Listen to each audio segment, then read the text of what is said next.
Thank you so much for being here. Thank you for having me. So nice to chat with you. My mother also had 4 kids. So Look at that. You know what?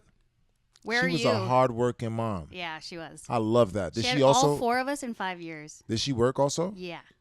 That's what I'm talking about. Yeah, right? Shout out to the mothers who have 4 children and work. Yeah. Did she have a phone? She eventually had a phone. Eventually. Eventually. Because she didn't have enough money to just have a phone the whole time. Right. Right. Yeah. Her. Where are you in the 4? Second to last. Oh, me too. Yeah. Oh, no way. See, I knew we connected. We got this. Yeah. Yeah. Incredible. How are you doing? You had your last show last night of the tour.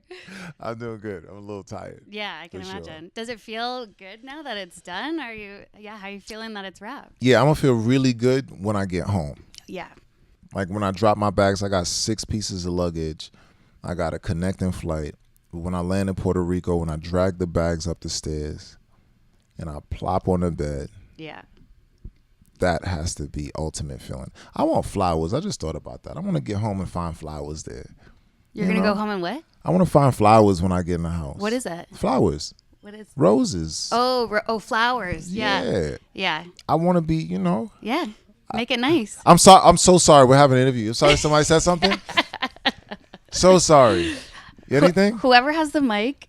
Yeah. Yes. Silence, please. Please, everyone. Please. We're having an important conversation. Very important. Flowers were discussing. Yeah. How long has it been since you've been home? What are you most looking forward to in getting back there? Flowers, for real. I can't even Yeah. lie. Azucena. That's what it's called. I'm looking at a specific flower, Azucena. Okay. They're really fragrant. I want them all over my living room. And I got these floor-to-ceiling windows. I want to be fake outside. You know when you fake outside when you just got the window curtains up? Where you feel like you're outside, but you're Yeah, not but outside? you're not. Yeah, I just want to do that Nice. for like a half a day. That's amazing. Yeah, and Yeah. I want to watch Apple TV. Yeah. Catch Yeah. up on the I shows. want to see what's going on. Yeah. I can imagine being on the road too. You don't get to just enjoy the little things like You don't. flopping on the bed. You don't. Mm-hmm. You don't get to watch TV. People, you would assume that somebody's on the road and they got a lot of downtime, but you don't. Most of the time, you're traveling or you're commuting or you're transitioning or you're packing or you're communicating or you're performing. There's just all of the ings, I-N-G. Right. None of the relaxings, though. Right. Do you ever write and make music on the road? I have before. Yeah. This tour, I wasn't able to do that. Yeah. Yeah. That makes sense. Were you, I know you can't watch stuff, but were you able to see any of the outfits from the Met Gala last night? Because I know you're a fashion guy. How are we feeling? What is that? It's a little sad. Yeah. I would rather be at my show than be at the Met Gala at someone else's show. But I still wanted to be there. Yeah, there's got to be FOMO. No, because I didn't see nothing yet. Oh, you haven't seen it? No. And that's probably the best part. Gotcha, yeah. Yeah. There were some good outfits. I heard there's So, some good ones. Yeah, you're in for a treat. Yeah, for and sure. I'm really excited that the Met Gala got to be like really black this year. That for me is a win. Totally. Even if they didn't invite my little black self. Right, next year. Whatever year it is. We'll manifest it. Yeah, manifest it. Yeah. Shout out to the mothers. Somewhere where you did get invited, though, was Coachella. Yeah, I did. Actually, that was a win. Yeah. I'll take my wins. That's a huge win. I think so. How was that experience for you now that it's done? It was nerve-wracking at first. It was a lot of pressure because I wanted to deliver. I've done stages all over the world. I've done all of the festivals. Not every last one of them, but I've done so many around the world. But Coachella is top 5, and it ain't 5. So I wanted to produce. I wanted to deliver. I wanted to take myself to a place creatively that I hadn't so far. Yeah. You know, like you want to grow in front of the world's eyes when it's that big of a platform. I've done TV and performed at the Billboard Awards while having the number 4 record in the country, but Coachella felt more important. Oh, yeah. How come? I don't know. I don't know what implantation and impression is left on me just from a distance. I think it's like it's the same essence you get when you hear about the Grammys, but just from a performance place or performance perspective, it just has that type of gravity to it. Some things just sort of do. You know what I mean? Oh, you're married, right? Yeah, in a month. All right, cool. I will be. You're about to be married. Yeah. First time? Yeah. The idea of being married in your wedding, it has a gravity to it, no? Totally. And it's just your first time. Yeah. Why? Why what? Why does it have such a gravity to it? Oh, I think just because in society it does. And then also because it's like such a romantic gesture. I get to like make a promise in front of everybody. Right. So Pretty sick. something has allowed it to make such an indelible impression upon you, even though it's not something you've exercised before. Right. It's crazy because I'm comparing Coachella to marriage. That was my marriage. Yeah. I got married. No, I love that. Yeah. That's so sweet. Is there anything else that you would want to accomplish that would have that same weight? That would trump that? Yeah. Or even just be the same as it? Yeah. Yeah. Yeah. Can you think of anything? Stadiums. Sold out stadium tour. Yes. You know what? It don't even got to be a whole tour. One stadium sold out, all the lights. Because I know what it takes to be at that place. I know how much effort, how much synergy it takes to make that happen. And it doesn't happen accidentally. And it won't happen just because you got one good song. And it won't happen just because you had one good year. Yeah, and I feel like you know that too. Like you seem to be one of the hardest working people in the industry. Thank you. I didn't think you noticed. Oh no, everyone's noticing for sure. When people describe your music, I feel like they always say it's very genre bending and it doesn't fit into a box. But then immediately after it, they'll start listing the genres that it sounds like it's in. Yeah. Why do you feel like people are so obsessed with placing music into a particular genre? I think it's like shopping at a supermarket. Okay. I think people look for the comfort of not having to explore rather than finding exactly what they're looking for in an oversimplified way. People look for clarity. Confusion is confusing. So if I have something that lives in the sky and it's not an alien and it's not a drone, it's terrifying. Right. Does that ever make you want to like feel the need to put your music into a box or make it more specific to a genre?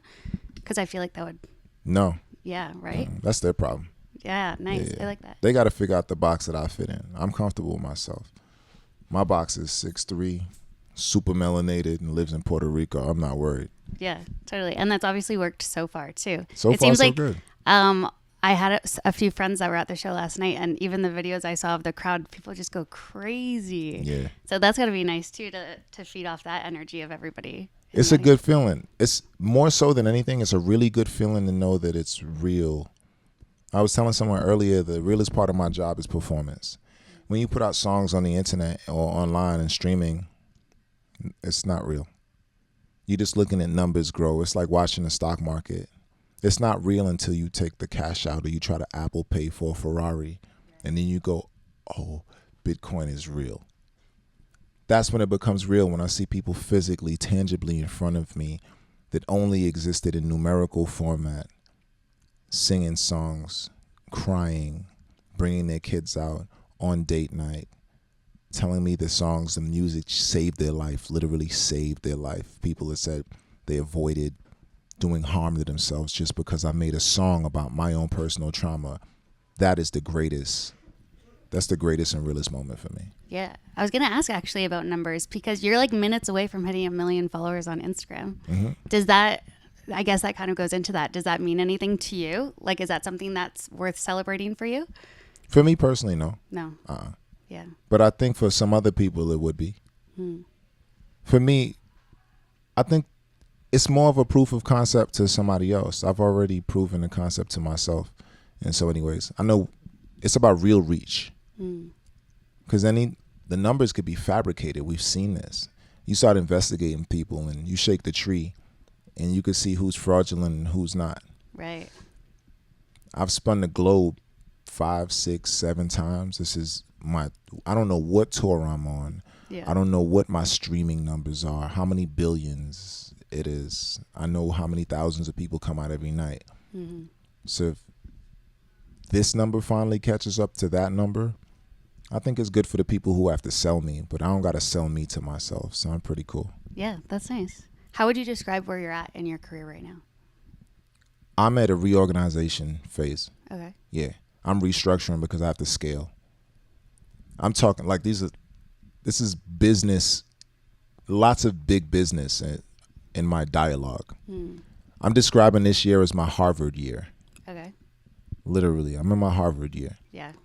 I'm back in the pilot seat of my own business. I'm back literally leading the charge, managing my own career. And for me, that means that I'm back being educated. This is grad school for a kid that never went to college or never graduated college. This is grad school for me, and I'm ready for it. So does that mean like a lot of just behind the scenes organizing, like strategy type stuff? That means a lot of conversations, a lot of calls. That means a lot of correspondence, a lot of excessive communication, a lot of being overly informed, restructuring and figuring out when to place my creativity where. I've always been half business, half art, just so I could never be one of the people who was confused about what happened with what they did with their lives. And now I have to rebalance that. Have you always had such a clear vision for what you wanted? Always. Yeah? Yeah. Where do you think that comes from? I have to, some of that comes from my heroes. Oh, yeah.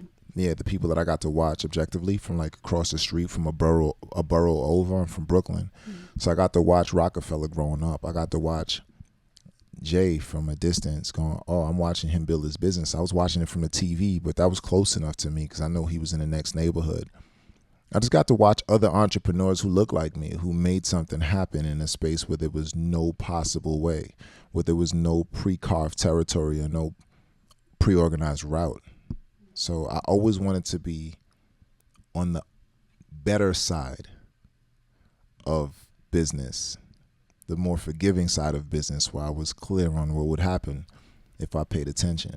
Right. Who inspires you right now, like creatively or business-wise? It sounds funny, but it's me. I'm locked in. Yeah. No, I like that. Yeah, I'm clear on where I want to go and who I want to be and how I want the world to see me. So it's me. And then there's so many other micro entrepreneurs that do a small thing, a focused thing. And I see them because it's like doom scrolling for inspiration. I can get it from a zillion different people. A girl who created a new bra, a guy who monetized a flower shop, a family who took a noodle bar and spun it. So I get these little micro doses of inspiration and small, focused, clarified ideas on how people are scaling businesses, and I like that, and I just try to redirect it into my art. Yeah. Is there any like business ventures that you want to explore that you haven't already? Yeah, some things privately. I prefer to do some building in undercover in the dark. That's right. They say like don't say anything right until you do it. Yeah. Like don't tell people your plans. Yeah. Yeah, I like that. Fake tears from a pop star. What can you tell me about it? I can't tell you nothing yet. Nothing? It's not time. No? That's the next collection. Yeah. It's not time. Okay. Yeah. Any ideas on dates, releases? Nope. Nothing that your lips are sealed? Nope. Okay. So the plan is to put it out this year. Okay. That's the plan. And I'd be really disappointed if I didn't. Yeah. And I'd look at myself in the mirror with grave disappointment, and I would look at like some people at the left side of this room with incredible disappointment if it didn't come out, and maybe people over here too. But I'm just closing my eyes, just talking about figurative people. Yeah. No one in particular. Yeah. No mothers. No two in particular. Yeah. No mothers. How does this collection differ the most from the last? How does collection 2, Fake Tears from a Pop Star, differ? Yeah. You're going to have to listen. Okay. Yeah. Nice. I'm not going to set you up. Okay. Nope. We'll leave it at that then. Yeah, because I think the conversation is going to be, it'll be more interesting hearing you tell me how it differs. For sure. Rather than me set you up for how it differs. Okay. We'll meet back here then. Yeah. 'Cause I think art needs to be subject to interpretation. You have to leave a blank slate, a blank piece of paper for the people who consume it and who care for it to inherently listen to it and observe it and say, I heard something that you whispered in the back corner and it meant a lot to me and you've never done that. Rather than set you up for like, yo, look for the back corner of the movie, something gonna come out. I don't want to steal that from you. You deserve to listen to it for the first time and be surprised. Nice. I like that. That's awesome. Thank you so much. Thank you. Appreciate you. Nice chatting with you. Really good chatting with you.